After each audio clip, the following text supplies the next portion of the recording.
তো সবাই তারা আদর করে চুপ্পু বলুক আর গালি দিয়ে চুপ্পু বলুক, বলে তিনি অপমানিত হন না। তার কাছে কিন্তু গন্ডগোল পাকানোর মতো প্রচুর উপাদান আছে। মাঝে মধ্যে তিনি দু একটা ছেড়েছেন মাত্র।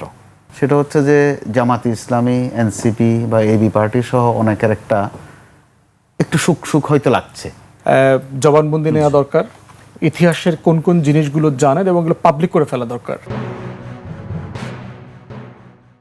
ভাগ্যের প্রশ্নেও তিনি ভাগ্যবান। 3টে সরকারের শপথ পড়িয়েছেন।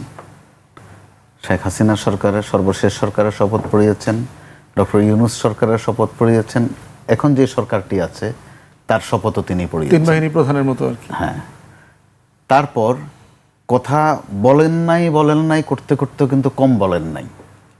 ওনাকে নামাজ পড়তে পর্যন্ত দেয়া হয় নাই, এই অভিযোগ পর্যন্ত এনেছেন। ডাক্তারের কাছে তো যেতে দেয়া হয়নি, অপমান অপদস্থ তো করা হয়েছেই। আবার তিনি কিন্তু পদ ছাড়েননি, রাগ করেননি, তার মানে চরম ধৈর্যশীল মানুষ। আচ্ছা, এরপরে ঠিক প্রজ্ঞাপনের মতো করে ওনার নাম আসলে কি লিখতে হবে সেটা কিন্তু গণমাধ্যমকে জানিয়ে দেয়া হয়েছিল। মোহাম্মদ শাহাবুদ্দিন, চুপ্পু যেন লেখা না হয়, এটার অর্থ হচ্ছে এটা। কিন্তু দিব্যি এখন কিন্তু চুপ্পু লেখা হচ্ছে, বলাও হচ্ছে, এতেও উনি কিন্তু রাগ করেন না। তার জায়গা থেকে ইচ্ছে করলে এখনো মাঝে মধ্যে একটু খেপতে পারেন যে চুপ্পু বলা হয় কেন। তো সবাই তারা আদর করে চুপ্পু বলুক আর গালি দিয়ে চুপ্পু বলুক, বলে তিনি অপমানিত হন না। এরকম একটা প্রেক্ষাপটে ফুয়াদ ভাই কিন্তু এক লাইন বলেছেন, তার কাছে কিন্তু গন্ডগোল পাকানোর মতো প্রচুর উপাদান আছে। মাঝে মধ্যে তিনি দু একটা ছেড়েছেন মাত্র, বিশেষ করে শেখ হাসিনার পদত্যাগ প্রশ্নে একাধিকবার বলেছেন। এইগুলো একদিক। এখন সামনের দিনগুলোতে তার বিদায়টা কিভাবে হবে? কি তাকে কি ইমপিচ করা হবে, নাকি তিনি নিজে নিজে দাঁতের অসুখ অথবা চোখের অসুখ কিছু একটা বলে চলে যাবেন? তো চলে যাওয়াই কি শেষ? না, ওনার চলে যাওয়াই কিন্তু শেষ না। ওনার কাছে অনেক খোরাক আছে, রাজনীতির খোরাক, সাংবিধানিক খোরাকও আছে। এখন তাকে কে কিভাবে ব্যবহার করবে, অপব্যবহার করবে, এটা যার যার বিষয়। আর ব্যবহৃত যারা হন বা যেই পাত্রটা ব্যবহৃত হয় তার কাজে হচ্ছে ব্যবহৃত হওয়া, সে বলেই রাখে আমাকে ব্যবহার করুন।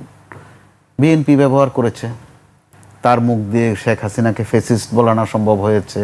অবলীলায় তিনি বরং বিএনপি নেতাদের চেয়ে আরও ক্লিয়ার অ্যান্ড লাউডলি বলেছেন যে শেখ হাসিনা কত বড় ফেসিস্ট, কিভাবে ছাত্রদের বুকে গুলি চালিয়েছে, তিনি কিভাবে এগুলোর ধিক্কার জানান, নিন্দা জানান, খুব পরিষ্কার করে কিন্তু এগুলো বলেছেন।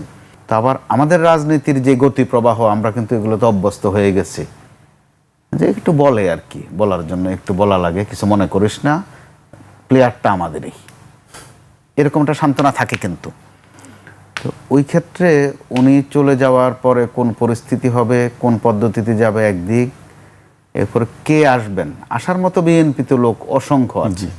যদি শাহাবুদ্দিন সুপার স্ট্যান্ডার্ড ধরেন, আমার তো মনে হয় কয়েকশো আছে, আর বাদ বাকিদের তুলনা নাই দিলাম। তো এখানেও একটা রাজনীতি আছে, আবার আরেকটা ছোট্ট রাজনীতিও আছে, এটাও কিন্তু আলোচিত। একটা তো আলোচিত যে তিনি লন্ডনে গিয়ে কার কার সাথে কি কি কথা করেছেন, কি কি কথা বলেছেন, কিছু অডিও কিন্তু আছে। এগুলো হয়তো বা শিগগিরে ওই যে একটু আগে যেটা বললাম, হ্যাঁ ভাই আসিতেছে রঙিন, ওই রকম কিছুর মধ্যে এটা পড়েও যেতে পারে। আরেকটা হচ্ছে যে তিনি তখন কোন কাণ্ডটা ঘটাবেন, একের পর এক তো ঘটিয়েছেন, এরপরে কোনটা ঘটাবেন। তো বিএনপি ওই ক্ষেত্রে কোন পথ ধরবে, তাকে ইমপিচ করবে নাকি কোনো অসুখ বিসুখ দিয়ে বিদায় করবে?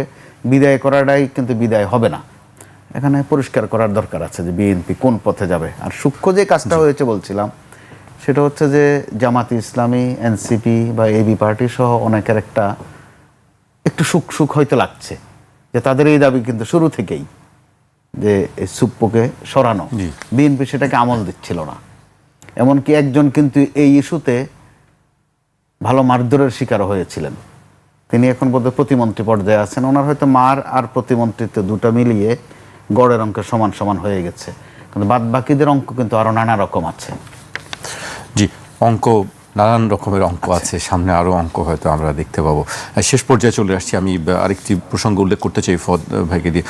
24শে জুলাই গণঅভ্যুত্থান চলাকালে ফেনীতে সংঘটিত মানবতা বিরোধী অপরাধের একটি মামলায় শহীদ রাষ্ট্রপতি জিয়াউর রহমান হত্যা মামলার আসামি মোজাফফর হোসেনকে গ্রেফতার দেখিয়েছে আন্তর্জাতিক অপরাধ ট্রাইব্যুনাল। একই সঙ্গে তাকে 2 দিনের জিজ্ঞাসাবাদের অনুমতি দেওয়া হয়েছে।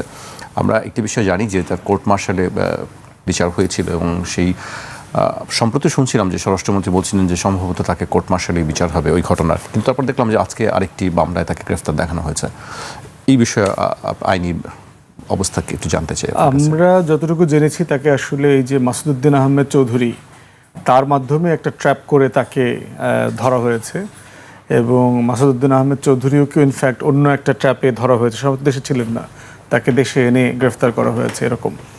তো সেইটা হচ্ছে যে স্পেসিফিক কোনো তথ্য আমরা পত্রিকায় দেখতে পাচ্ছি না, তবে যেগুলো শুনলাম বিভিন্ন জায়গাতে খোঁজখবর নিয়ে যে হাসিনার সাথে ক্লোজলি যোগাযোগ থাকা, ভারতের বলয়ের সাথে যোগাযোগ থাকা, গণ অভ্যুত্থানের আগে পরে অন্তর্বর্তীকালীন সরকার বর্তমান সরকারকে বিব্রত করবার জন্য চেষ্টা করা, এমন অনেক কাজের সাথে সে সংশ্লিষ্ট আছেন।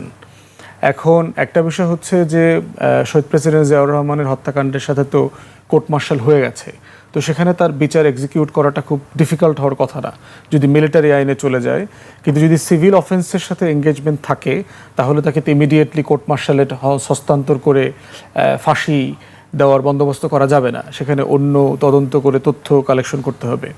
আমরাও বোধ করি যে বাংলাদেশের ইতিহাসের সবচেয়ে জনপ্রিয় ভালো সৎ রাষ্ট্রপতিকে যেভাবে হত্যা করা হয়েছে, এটার এই গল্পটার পুরোটা জানা দরকার, যেটা বিএনপি কখনোই খুব সিরিয়াসলি জানবার চেষ্টা করে নাই।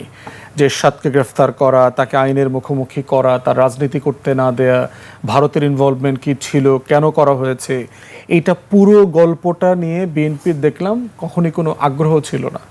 আপনি প্রতিশোধে না যান, এবং দেখলাম তারেক রহমান মাঝখানে একটা কথা বলেছেন খুবই মানে মানে মানে আনএক্সপেক্টেড, যে আপনি ব্যক্তিগত হিসেবে একটা জিনিস মাফ করে দেওয়া আর ন্যাশনাল ক্রাইম মাফ করে দেওয়া দুইটা এক জিনিস না।